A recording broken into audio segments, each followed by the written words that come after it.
నేను కరివేపాకు పొడి ఫ్రెష్‌గా చేశానండి. ఫ్రెష్‌గా చేసినప్పుడు అందరూ వెంటనే బాగా తింటారు కదా! చప్పడి పప్పు పెట్టాను. ఆవకాయలో తినేవాళ్ళు ఆవకాయలో, కరివేపాకు పొడితో తినేవాళ్ళు కరివేపాకు పొడి, ఇంకా సదరన్ సూపర్ మార్కెట్‌లో ములక్కాడలు తెచ్చుకున్నాం కదా! సంక్రాంతి తర్వాత పోయిన. ఎప్పుడు సంక్రాంతి అయినాక 2 డేస్‌కి పోయినాను. 3 డేస్ క్రిందట చేసినానండి. ములక్కాడలు తెచ్చి టప్పర్‌వేర్‌లో నీట్‌గా కట్ చేసి పెట్టాను. కొన్ని ఫ్రీజర్‌లో పెట్టుకున్నాను. కింద ఈ ములక్కాడ తాలింపు చేయాలని ఇలా పెట్టుకున్నా. ఈ ములక్కాడ తాలింపు మళ్ళీ అడుగుతారేమో, చాలా సార్లు చూపించిన.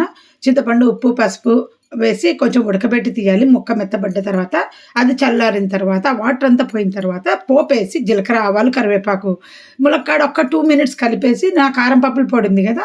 అది వేయాలి. ఆ కారం పప్పుల పొడిలో బెల్లం వేస్తే ఇంకా టేస్టీగా ఉంటది. మా అమ్మోళ్ళు బెల్లం వేస్తారు. మా ఇంట్లో ఎవరు తినరు బెల్లము. ఎప్పుడైనా ఓపికుంటే నా ఒక్కదానికి సెపరేట్‌గా పప్పుల పొడిలో బెల్లం తిప్పుకొని కలుపుకుంటాను. అంత ప్రాసెస్ సేమ్ గదా! అయితే బెల్లం వేసుకుంటే మాత్రం నీరొస్తది. తినే ముందు 5 మినిట్స్ ముందు కలిపి పెట్టాలి. చిన్న పిల్లలు బెల్లం ఇష్టపడితే చాలా బావుంటది చూడండి పెరగన్నంలో తినటానికి. మీకక్కడ బాగా దొరుకుతాయి ములక్కాడలు. మాకు కూడా దొరుకుతాయి. ఇక్కడ రేట్ ఎక్కువ. మనకు ఊర్లలో అందరికీ కొంచెం చీప్‌గా దొరుకుతాయి గదా! ఊర్లకెళ్ళినప్పుడు తెచ్చిపెట్టుకోండి. సిటీలో ఉన్నవాళ్ళు టపర్‌వేర్ ఉంటే, లేదా టపర్‌వేర్ ఒకటి కొనుక్కోండి ములక్కాడల కోసమే.